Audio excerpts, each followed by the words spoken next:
is how ingrained the Black community is into toxicity. They don't want to do better. They don't want to hear the fact that $100 million gets raised in 2020 alone, and not a single dollar goes to any person in the Black community, a quote unquote victim of police brutality. It was all a scam. Please introduce yourself to my audience. So I'm Xaviaer DuRousseau. I'm a media personality at PragerU. I'm a host of a YouTube show called Respectfully Xavier. I'm frequently on Fox News, Newsmax, Piers Morgan, and Liberal Heads Rent Free. It was this weird dynamic though with my family of they would chastise me for having white friends, but they would see it and be like, make sure you don't trust those blue-eyed, red-headed devils. My eldest brother wants nothing to do with me. Wow.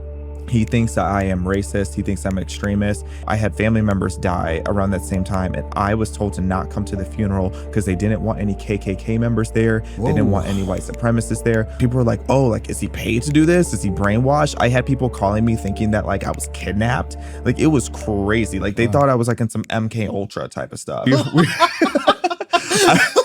Oh, gosh. What's up, ladies and gentlemen, boys and girls around the world? I'd like to welcome you back to the Real Talk with Zuby podcast. On today's episode, we have got on a PragerU personality. He is a social, cultural, and political commentator, and this is Xaviaer DuRousseau. Welcome to the show. Thank you for having me. Xavier, for my listeners who may not be familiar with your work and your story, please introduce yourself to my audience. Of course. So I'm Xaviaer DuRousseau. I'm a media personality at PragerU. I'm a host of a YouTube show called Respectfully Xavier. I'm frequently on Fox News, Newsmax, Piers Morgan, and in Liberal Heads Rent Free. Awesome. So let's go way back. I want to learn about your life story. I'm curious to know how you got into the position that you're in right now. So tell me about where you grew up and what that was like for you. Yeah, so I was born in Southside Chicago, Inglewood. My neighbor was Chief Keef, literally. Really? Yeah, we oh gosh. Let's just start off the rip there. Cause like I was a couple minutes from O Block, and like I don't know if it was grandma or who it was, but we were childhood friends. Really? I always say that, people think I'm joking. I'm like, no, like that was the block.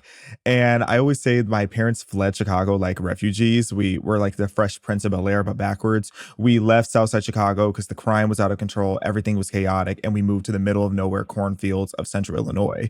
So growing up, it was like this culture shock where I would spend my summers and every other weekend in the hood of Chicago. And then during the school year, I would be in this tiny cornfield town called Pontiac, 10,000 people, 95% white, very redneck. So I had these like double worlds I was in. And because of that, growing up and with my family, a lot of them are very far left, very progressive, borderline Marxist for some of them. Mm-hmm. I was very woke. I was a BLM activist, and I felt like I had to root my identity and my skin color the older I got, because I felt like I was too black for the white kids, too white for the black kids. And I became just this activist, especially through college. So next thing I know, 2020 rolls around. At this point, I had already been posting my activism stuff for years. So when everything popped off with George Floyd, what was simultaneously happening that people didn't know in my personal life was that as a joke, I applied to be on a reality show. I was supposed to be on this Netflix reality show called The Circle. Mm-hmm. And I only applied because I was bored during the pandemic. And the whole premise of my character was to be this woke white sorority girl named Samantha, who is a catfish online teaching people how to be a progressive activist. So it was my real thoughts, but from the perspective of this white blonde girl. Okay. And as all this is happening and my character is becoming more and more woke as we're formulating it, I started making I made the decision that I had to be ready to be a political activist. I had to be ready to debate people. I had to be ready to go against Charlie Kirk, Brandon Tatum, all these different voices that were rising at the time.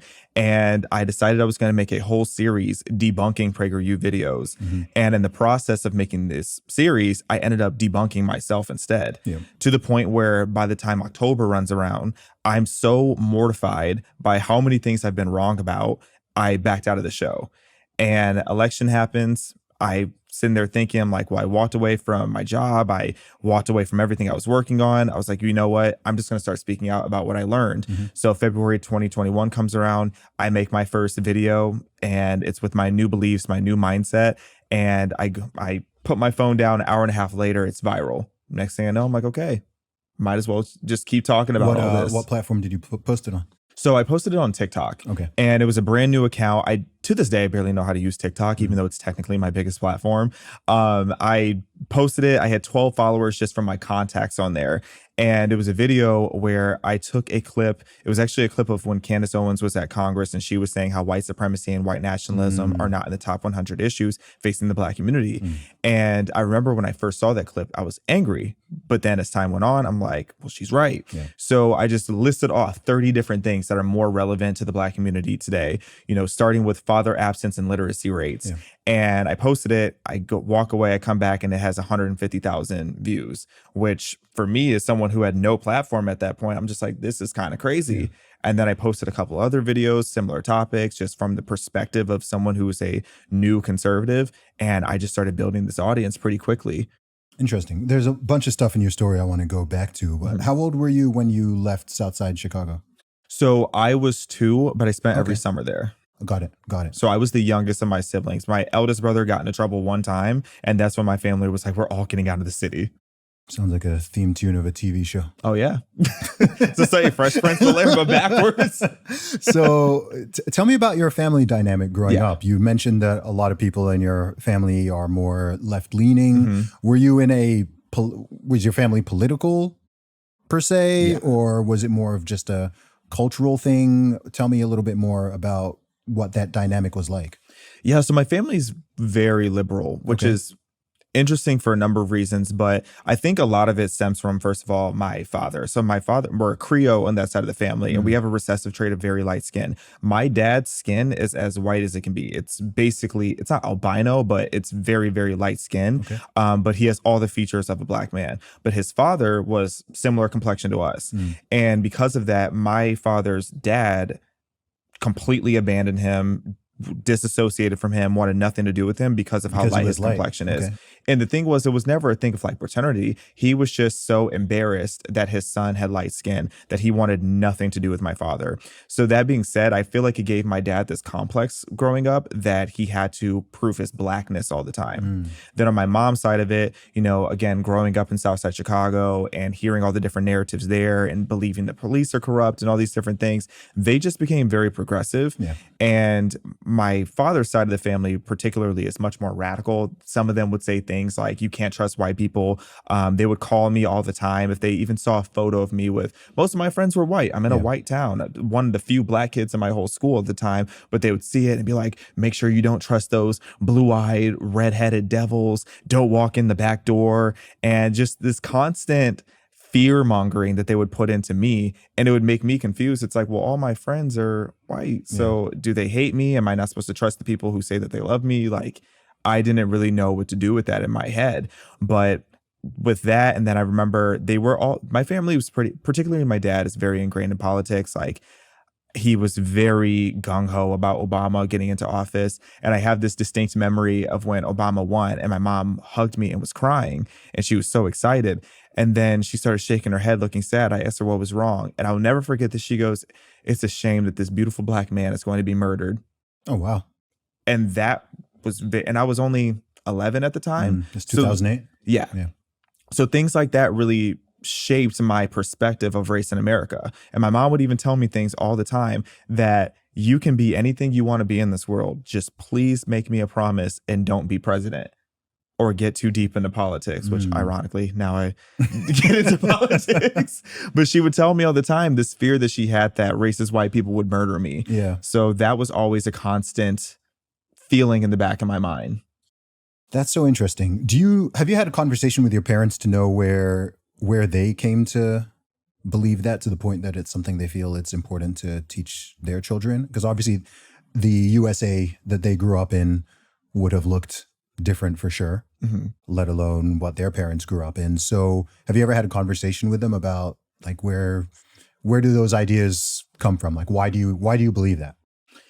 A little bit, you know, with my mom, it's interesting because so many people in her life were conservative. But from what I've kind of pieced together, she became liberal out of rebellion because most of the male figures that my mom had growing up, they were either police officers or military or just very, I don't know what their politics were, but they were inherently pretty conservative in the way that they carried themselves.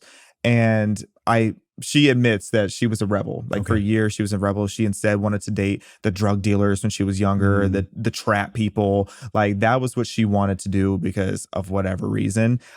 She grew out of that, luckily though. Yeah. And then with my dad, you know, he just becomes so emotional when I bring up the conversation. So everything I've been able to piece together with him and his mindset, it's just been from talking to his brothers or his, you know, the few people that are still alive and around on his side of the family. And it really just seems like he was radicalized by the things that he dealt with, the bullying he dealt with being of lighter complexion. Yeah. Thanks for watching this video. If you haven't already, make sure you subscribe to the channel for more full Real Talk with Zuby podcasts and clips.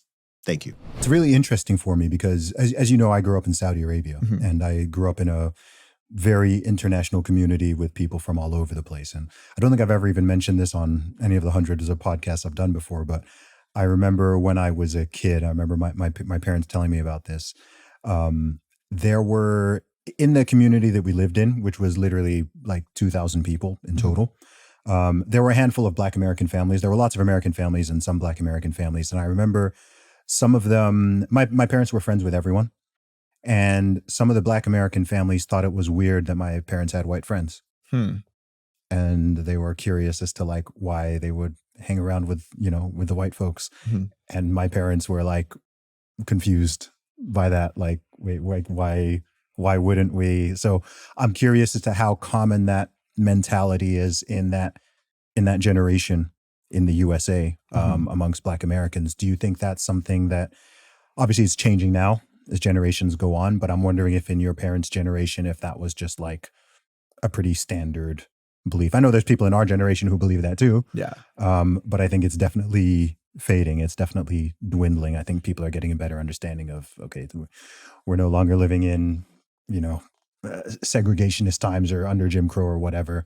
And this level of fear and self-segregation or separatism is no longer necessary. But do you think that that's like a common thing? Do you think that was relatively unique to you, or was that just how it was amongst other families as well? You know, I definitely think it was relatively common, particularly in the area that I was in. So now that I live in LA, it's like seeing all the diversity around. It's like, it's night and day different than where I'm originally from and where I grew up. Yeah. So it was weird to me as like a kid. My mom would simultaneously, she was very anti the thought of me becoming a hood rat. Like I never had a B growing up. Like she wanted me to be star student, perfect kid, squeaky clean. And it was this weird dynamic though with my family of they would chastise me for having white friends, but then the other Black kids that were in the community, they didn't want me hanging out with them either. So it was kind of like, what am I supposed to do? And there weren't that many other races there. Like I could count probably on one hand how many Asian people were in my town at the time. And now the town's actually become a lot more diverse, but back then it wasn't. And most of my parents' friends, they were Black. And the ones that weren't Black, my mom would sometimes make like little subtle references about how they're friends until it becomes racial. And she would say that at the end of the day, you might be their friend. They might like you, but she would tell me all the time that I overuse the word friend, which with maturity, I understand what she means by that. But she would make it a racial thing a lot of the time and say that you were friends until something happened and then they're going to throw the Black kid under the bus. Yeah. And in her defense, in my parents' defense, when we moved to my town, there again was only, I think, 3 other families in the town at that time that had children. So there were incidences Black growing families or just families? like Black families that had children in that community at the time. And there were incidences where I dealt with racism, which is why I clarify all the time now. People think that because I say that there's not systemic racism in America, they think that I'm saying that there's not racism, period. But it's like, no, like I experienced some very racist experiences, both with the parents of some of my friends or just like stupid kids in high school doing things. But that's why I say it's circumstantial racism or individual racism. It was never anything systemic. There's never been anything I wasn't able to do because of my skin color. And with your original question too, for my parents, it's like growing up, I don't think that they were even exposed to a lot of white people where they grew up. I think my dad was like Southeast side. My mom was very much South side. And in that area, I still to this day remember the first time I saw a white person. Wow. As a kid, like just a naive little kid, I didn't know that white people were allowed in Chicago Wow. because in the side of Chicago that I would be on, I never ever saw a white person. I was about 12 the first time I saw a white person in Southside Chicago, and I was blown away. So growing up, like I've never seen a photo of my parents with somebody white as a kid. That's so interesting. It's such a fascinating dynamic to me. It's like very foreign in a way, even though like I know that it exists. So moving forward into, you went down this rabbit hole and now you're more on the conservative side of the aisle, of course. How have those relationship dynamics changed? There must have been some growing pains there. All of the above. Okay. You know, it's a range of things. There's people who, so I always had a friend group range that was pretty diverse. I had some friends that were conservative, some that were liberal, which is why as I was in my early 20s, I did not realize how tribal politics was, because as a liberal, I would have discourse with my conservative friends all the time. And even if it got a little heated, we would just laugh it off and go get a beer after. Like that was the dynamic that we had. I didn't realize that when I became a conservative, how angry and upset and betrayed people would feel by that. So I had a lot of friends that immediately they cut me off, wanted nothing to do with me. I had some that were like, oh, we're so happy that you're finally on this side of the aisle. What threw me the most was how my family reacted. Okay. You know, my father and I, and our tensions just exploded after that. And we already had an up and down rocky dynamic growing up, but then we were on a pretty positive track for a while. But then after that, it was just horrible. We didn't speak for about 2 years. My mom and I, we had some tension for a while, but we moved past that. To this day, my eldest brother wants nothing to do with me. Wow. He thinks that I am racist. He thinks I'm an extremist. His kids are half Mexican, so he thinks that because I support border laws that I'm anti-Mexican, which shows he doesn't even listen to what I say, because I say all the time, the border is helping people in Mexico. The border, if anything, if anyone's being the most protected by the U.S.-Mexico border, it's Mexicans, because they're not going to be destroyed by the cartels and the people from South America and the Caribbean who are coming through and wreaking havoc in Mexico on the way. But, you know, this is the perspective they have. And then there's also the group of people who were liberal with me, both friends and family, like my favorite cousin, I always call her. Shout out to her. She was somebody that I would talk about all my woke stuff with. And when I started having a change of opinion, they respected my integrity and my, you know, willingness to research enough to hear me out. And some of them pretty much jumped board immediately once I showed them the facts. And then some of them, it took a couple years. It's like every so many months, I have somebody from either my family or from my hometown that reaches out to me being like, I believe you now. I understand why you feel this way now. And it's a lot.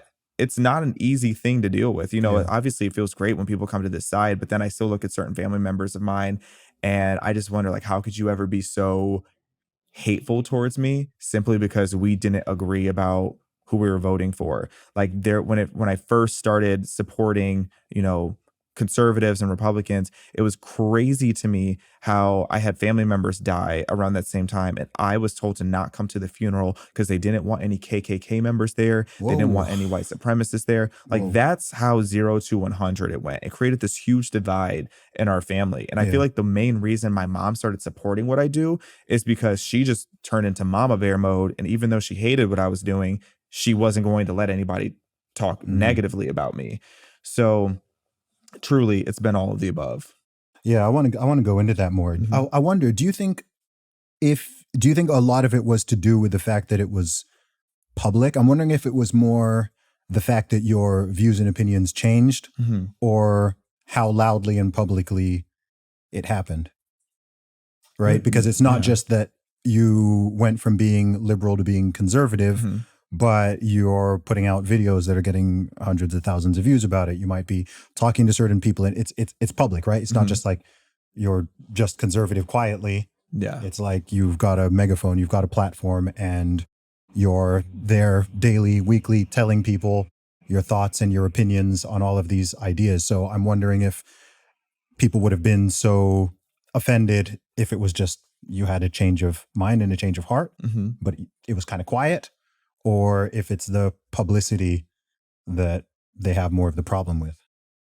No one's ever asked me that, and I've never thought about that, but that's a great question. I definitely think me being so public about it was what inflamed the wound, because I do wonder, had I just started thinking those things and feeling that way, maybe it wouldn't have been as explosive. Mhm. But you also have to think too the dynamic of, for years I have been like a local, like I was never a big creator or anything like that, but just being like locally known as like the BLM guy, the guy to call when something racial happens, or the guy to post something about it, and like hosting the debates on my personal Facebook, things like that. To go from being this person that was so loyal Yeah. to all things progressive, not all things, most things progressive. The Latinx started to throw me a little bit, but I said that term once to my most woke friend at the time, and she looked me directly in the eye and said, "If you ever call me that again."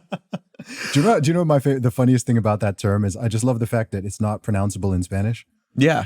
Like anyone with a basic knowledge of Spanish, you're like, how would you even pronounce that? And then term? every other word that pertains, because the whole language is between masculine and it's all feminine. gendered, yeah. So it just doesn't work.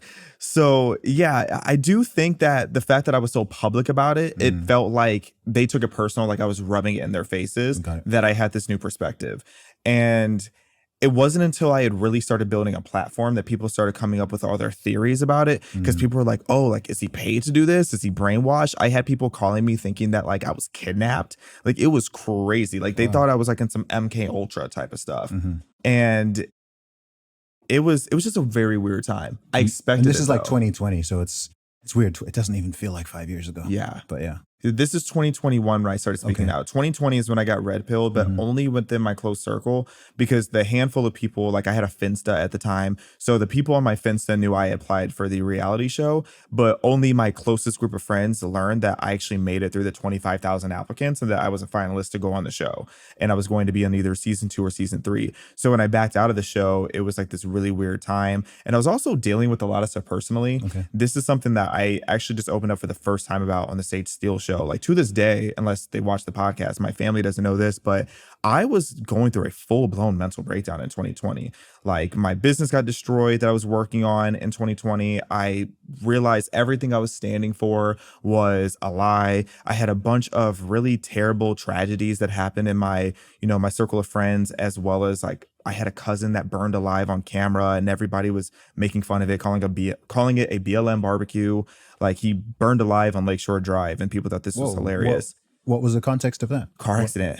Oh. And just the comments of that, like I was already having like a meltdown. It just made me spiral. And just like with 2020 being in the San Francisco Bay Area, especially, that was a terrible, terrible place to go through the pandemic. Like in Illinois, my hometown, when I visited one time during the pandemic, it was as if nothing had really changed except a few people were wearing masks. Where I was living, you couldn't go too many places, too many cars in front of a house. The police are coming, having to be pulled over to confirm where I was going. Like, it was a terrible time for me. And I'm a very social person. So I had a mental breakdown. I was addicted to everything legal that could numb me. I'll put it that way. And after I backed out of the show, it was the night of the election. I had decided I think I should get into politics, but the logistics of that alone were just like a whole added stress. And then everything just started to pile up. December 24th, so Christmas Eve, literally wanted to end my life. Wow. And I'll spare some of the details there, but next thing I know, I end up in a psychiatric facility because I agreed to go on to like a therapy situation, but there to talk to someone about like what I was going through, my headspace, all that. But because it was Christmas Eve, the only place that was open that could take me in was a full-blown psych ward. And I just remember sitting there thinking like, this is the worst possible place I could be, but simultaneously it might be the best possible place that I could be. Absolute solitude to sit here and figuring out what went wrong. How did I get here? What am I going to do to not be here again? And I remember particularly there was a moment where I was staring in the mirror and one of like the nurses or aides or someone was there and she walked up to me and goes, "What are you staring at?" And I said to her, "I want to remember what I look like at my lowest." And I sat there for 10 full minutes just staring at myself in the mirror, looking myself in the eye and thinking how I was going to become a better person because of this and outside of this. So when I started making content, well, first I got out of the psych ward. It was crazy to say, but 72-hour hold type of thing, 5150, as embarrassing as it is to say. And January comes along. I go on a little vacation to Palm Springs, really regroup, started planning out what I was going to do. So I started just hammering down on content. and like research and ideas. So when I finally ripped the Band-Aid off and made my first video, I believe again in February 2021, me locking in to making content and to studying and researching was my way of healing and distancing myself from the mental breakdown I just had. It was my way of getting away from all my toxic habits. So as I'm like building myself up as a person again, and I have all this hate coming at me, the hate almost just blended right in to all the hate that was coming in the comment sections that I had mentally prepared for. So really it just became like I had these blinders on. I had this goal of I was going to uplift people, because what I realized when I was in that facility trying to figure out my whole mental health situation is that if I don't love being alive enough for me, let me make it be about other people, and let me try to help other people get to a healthier state of mind, healthier in their career, stop viewing themselves as oppressed, stop viewing themselves as the victim, doing anything that I possibly can to make this world a better place. Maybe that would give my life a sense of purpose again. And I have to say, years later, in retrospect, I feel like it worked. I'm a lot happier. I'm a lot healthier. And I would like to think that I've helped people go on a similar journey. Man, there's a lot there. Well, firstly, I want to say good for you on getting through that difficult period on multiple levels. I didn't know the level. I didn't know that whole story. I didn't know the level of all of that. What made you want to create content per se? Was it just the desire to teach other people and for other people to know the way you think, or to shift other people's minds? Because I'm always curious, like making stuff and posting it online it's become more quote unquote normal behavior recently, but 99% of people don't do that. Most people don't want to be on camera, putting out their thoughts, putting out their ideas, their opinions, even if they hold them very strongly. So what motivated you to do that, especially knowing that you were going to receive a lot of blowback? What pushed you through to really want to do that? So it was pretty much the fact that I had already prepared for it. So when I was getting ready to go on that Netflix show, I had started studying the algorithm. I had started studying, okay, if I'm going to go and be a content creator and be this political activist, how am I going to go about it? So that way it's not just like I go on the show and then I never do anything with the work that I did on the show. So I had already started figuring out like how each platform works a little differently, and figuring out my tone, how I wanted to approach it, how I was going to add a little bit of humor into some of the videos. So I had already prepared for that. Now, when I decided I wanted to start becoming a conservative creator, I didn't know if I wanted to be a politician, or because initially I thought about becoming a politician. I didn't know if I wanted to do that, or if I wanted to be a commentator or news personality, an activist. I didn't know. So it was kind of one of those things where I was like, I was going to throw everything at the wall and see what sticks. But simultaneously at that time, there were a lot of young Black voices that were rising in the conservative space that I didn't really know about the extent of it until when I started researching more about that world. I learned about Blexit.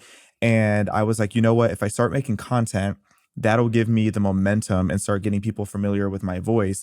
And simultaneously, I started working with Alameda County Republican Party. It's actually youngest ever and first Black committee member for Black History Month purposes. Can throw that out there.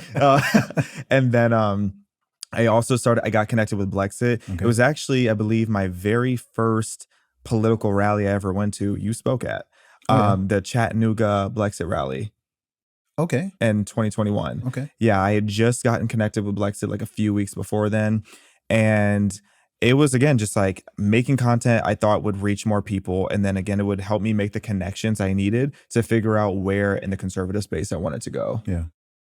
When you went through the red pilling, as you call it, what was the biggest issue that you changed your mind and beliefs on? Obviously there would have been multiple things, but what was the big one? Yeah. People always say the red pill moment. I say it was a prescription pill bottle of red pills. The biggest thing, if I had to pick one, was learning where BLM's funds went. So I had already started to have issues with BLM when 2020 started, because I remember being at some of the protests that were going on. And there was particularly one I went to in Walnut Creek, and I talked to some of the Walnut Creek, California in the Bay. And there were some people that I spoke to who were organizing. And I'm like, why are we having to pay for so many of the different things that are happening here, like the materials and the organizing and all of this? And also, like, are we going to crack down on the people who are turning this violent? Because I was never a looter or a rioter. I thought that was ghetto from the beginning. Mhm. And something I clocked from literally the night the George Floyd protest started is I saw how there were so many white Antifa members that I was watching on Twitch going and looting and rioting. I'm like, what do y'all have to do with George Floyd? Mhm. So I was already irritated with BLM at that point. And then when I started to realize all the other lies that were around BLM, and then I figure out $100 million gets raised in 2020 alone, and not a single dollar goes to any person in the Black community, a quote unquote victim of police brutality. Even Breonna Taylor's mother, Breonna Taylor being in the top 3 most prolific BLM situations, Mhm. the fact that her mother spoke out about the fact that all this money was raised and nobody supported her or even her legal fees, and she was bullied into silence and bullied into retracting. And it was very obvious Yeah. when she retracted it on Facebook or whatever, it was because she was bullied into doing so. It's like, no, this is exactly who I want to hear from. Where's this money going? And then, you can go through Act Blue, you can go through all these different places to see where the money is actually going to, Mhm. and realizing that it was all a scam. This is just all, it's essentially like a, not a like a Ponzi scheme almost. The way this money is just circling Slush fund. around. And after that, I was blown away. Yeah. I was like, the organization's a fraud. The movement is ghetto. I Mhm. remember watching someone play the martyr. Again, it was a white person that was trying to be a social justice warrior and have their moment. I remember when that same Walnut Creek rally or protest ended up getting chaotic because everyone started going onto the freeway. And I remember watching this guy charge after the police. They asked him at least 10 times to slow down. They hit him with a rubber bullet. He makes sure he's bleeding a little bit, lays on the ground. His friend with a professional camera Oh gosh. takes photos of him. Mhm. And then I see all over Instagram that this peaceful protest turned violent because of the police. Oh no. I'm like, this is getting really Oh embarrassing. wow. So then to realize everything around this, let alone the statistics about police brutality when you Yeah. look into it, realizing that this is all a lie, BLM was like the brick that broke the camel's back for me. Yeah. When you were part of it, what did you believe you were fighting for? I thought I was fighting for protection of Black people. Yeah. I thought I was terrified of the thought of being the next hashtag, Mm. which in retrospect was irrational because I don't commit crimes. But I thought that I was fighting for, and it's actually funny. I feel like a lot of my values are similar now. I just Mhm. approach them differently. Like, I feel like I was fighting for truth. I was fighting for equality. Mhm. I was fighting for racial tensions to go away. I was fighting for law enforcement to be able to do their job correctly. Because even my sign I held said, honor your oath or surrender your badge. I stand behind that. Yeah. Not every police officer is a good cop. And I never was on the all cops are bad train either, because a lot of my close friends, even at the time, were police officers. Mhm. So I really thought that I was helping move the needle forward in the same way that civil rights leaders did before. Mm. Because I always asked myself, if I was alive during the Rosa Parks era, or like, would I have been someone that was out there marching and being bold, or would I have been there quiet, or would I have been in the back of the march? Like, where would I have been in that? What would I tell my grandkids? Would I be able to tell my grandkids that even though the situation was scary and dangerous, did I stand on business? Yeah. And that's how I feel now. Like, people ask me, why did you go to Gaza? Why did I go to Gaza Strip so many times to go and research and see what's going on out there? Because I want to be able to tell my grandkids one day that when there were lies and hatred and all these different things going on in the world, I went and tried to do something about it. I went to see for myself what was actually happening. So I feel like, again, I have the same values. I just approach it very differently. Yeah. There are a lot of things that are really frustrating and rage inducing about the whole BLM situation and saga. Mm-hmm. But as a Black non-American, as a Black British guy, do you know one of the things that actually really upsets me about it from someone who's not like part of this community as an outsider is I actually think the USA does need a Black Lives Matter movement. Just not the one that you got.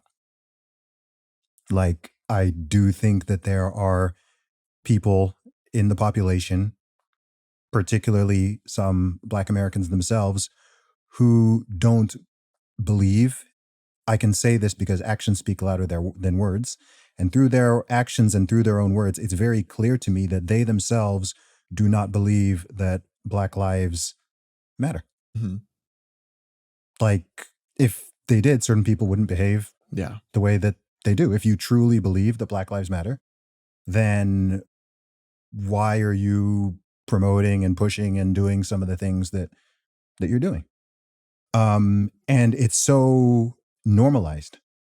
I don't know if I've really ever like spoken about this publicly, but like I say this, obviously I'm in the hip hop world and I'm a rapper myself, right? And even in the music world, okay, there are, as we both know, there are a lot of rap and hip hop songs, tons of them, thousands of them, where I'm like, if this song was made by like, if you took these lyrics and they came out of a white person's mouth, this would be like a Ku Klux Klan anthem.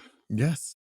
Like, or if a Jewish rapper were to say these same things about their fellow Jewish people, or if a white rapper were to take this same thing and make it, talk about, doing this and this and this to their fellow white people would be like, this guy's got a problem. This is insane. We're not going to play this on the radio. We're not going to play this in the clubs. Like, if a Chinese rapper is going around talking about killing Chinese people and using anti-Chinese racial slurs, people are like, this guy's insane. Yeah.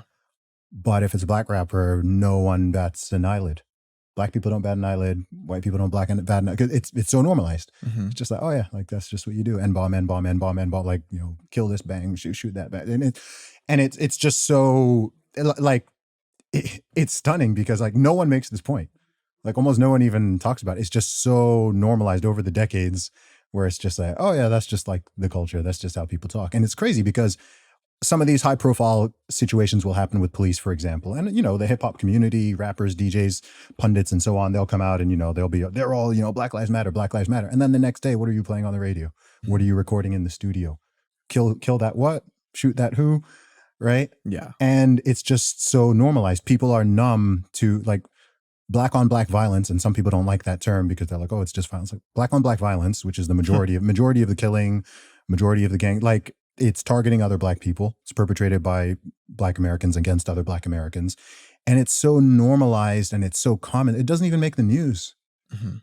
It doesn't make the news because everyone's just like, oh yeah, like that happens every day. People say that, oh, it happens every day. Yeah.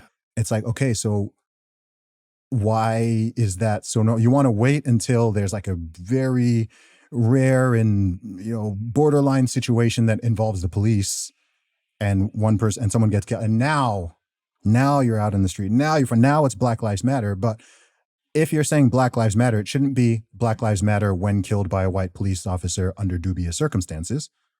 That's the current version. It should just be Black Lives Matter. Why do you care about that situation? But then these other 99, these other 500, just shrug. Mm-hmm. Yeah, it happens. And then you want to activate for this 0.1%, but then the other 99.9%, nobody really cares. And that's sad. And then if you want to talk about like, gosh, the millions of Black Americans killed via abortion, you want to talk about even just like health issues, mm-hmm. like diabetes, like heart disease, like things that are even, again, disproportionately affecting that particular, like if you list the top 10, like take a list of the top 10 things that are killing Black Americans, none of them are white people, white supremacy, police officers. None of those things are even remotely in the top 10. Mm-hmm. So if there were a Black Lives Matter movement and it was like, okay, we want to increase the life expectancy, increase the lifespan and the health span of this community, this demographic of people. Like, okay, cool. Here are the top 5. These are the top 5 killers.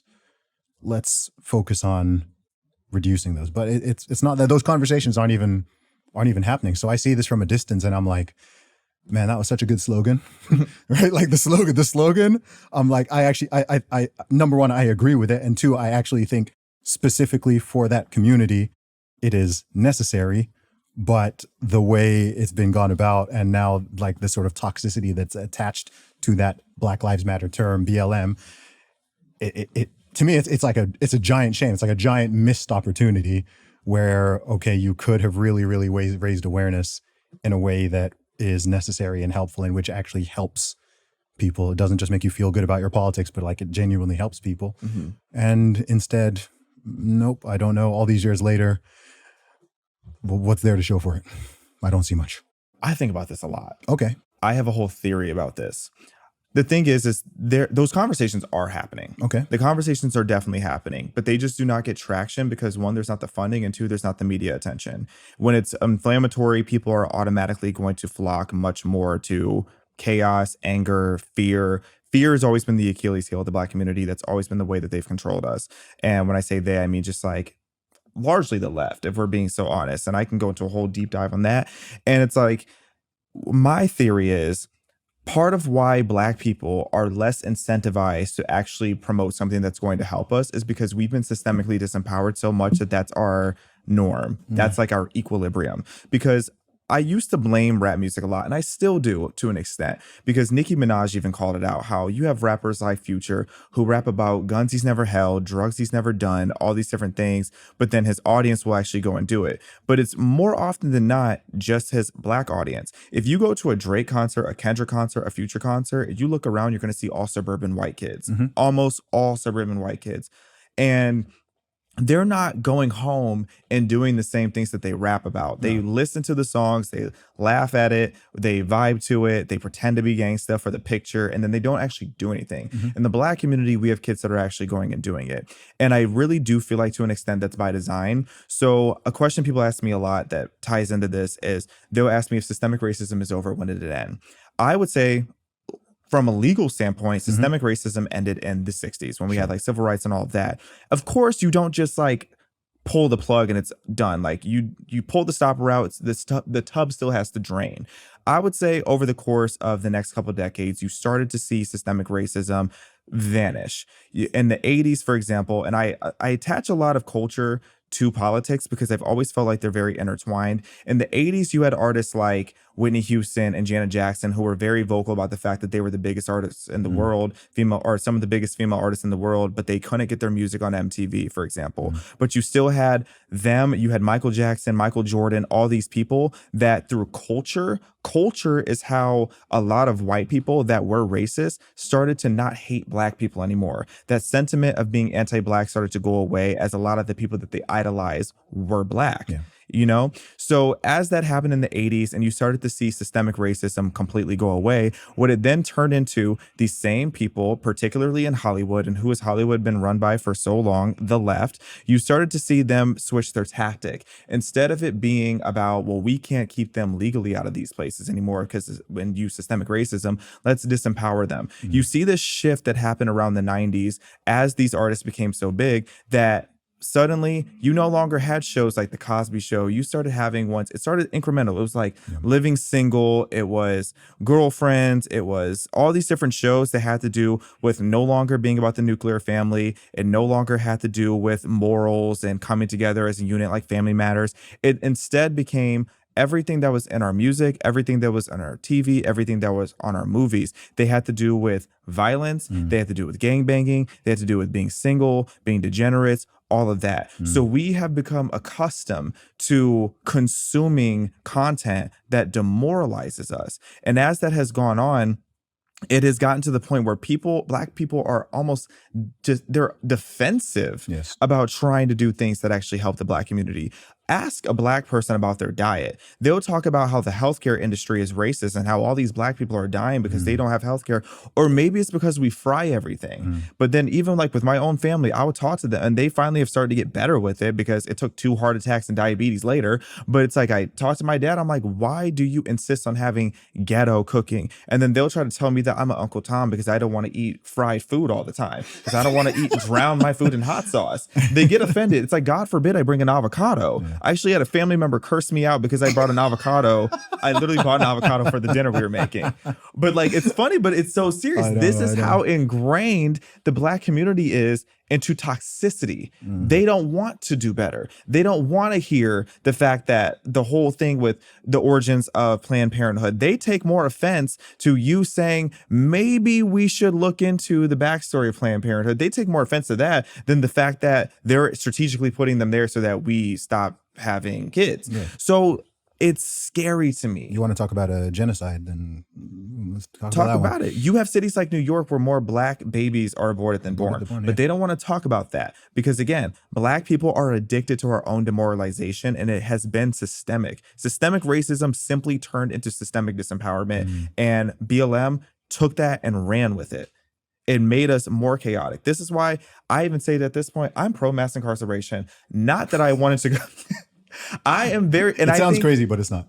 I know what you mean. Yeah, being pro mass incarceration is the most pro-Black thing you can do, because then we're going to have fewer stereotypes because they won't apply as much. You take the fact that within the Black community, it's less than 1% of us that are committing violent crimes. They're more often than not repeat offenders. If you take all those hood rats and keep them in prison, then we won't see Black people being viewed as this problematic race anymore. But again, it's not just Black. You get rid of all the violent criminals, then you're not going to have this issue anymore. But again, the Black community is the least likely to hear that because we're addicted to our own downfall. Man, we've talked about a lot, bro. There's so many more questions I want to ask you, but in the interest of time, I want to end on a positive note. So what do you want to do in the future? 5 years from now, 10 years from now, 20 years from now? You pick your timeline, but what is the impact that you would like to have? I want to retire. I'm kidding. Men shouldn't retire. Huh? Men should not retire. You think so? I don't believe in retirement. Fair enough. No, it's a bad idea. Let's say that somewhat jokingly, but I want to be able to build a legacy. I want to be able to feel like I want to start a family. I want my kids to be able to look at my portrait one of these days when I'm dead and gone, for like my lineage to be able to look at it and be like, this is the person that not only changed our family tree, but other people's. Yeah. I want my work to, because I want to keep building. I want to keep intertwining politics and culture so that people can understand that elevating one elevates the other. I want to get more people to have common sense. I want more people to think critically. If I had to summarize it to one thing, actually, for what I want my platform to leave an impact of, I don't want to tell people what to think. I want to get people to think. I want people to stop having groupthink and to start thinking as individuals again, because until we start thinking as individuals and with a purpose of actually moving our country in a better direction and moving our world in a better direction, then we're just going to continue being on this plummet to hell that it feels like we've been on for so long. So finding new and innovative ways to get people to think. Awesome. And where can people find and follow you online? You can find me on Instagram, Facebook, YouTube, Threads, TikTok, all at Xavier. It's Xaviaer, and on X at Xavier D. Awesome, man. Appreciate your time, man. God bless. Thanks for having me.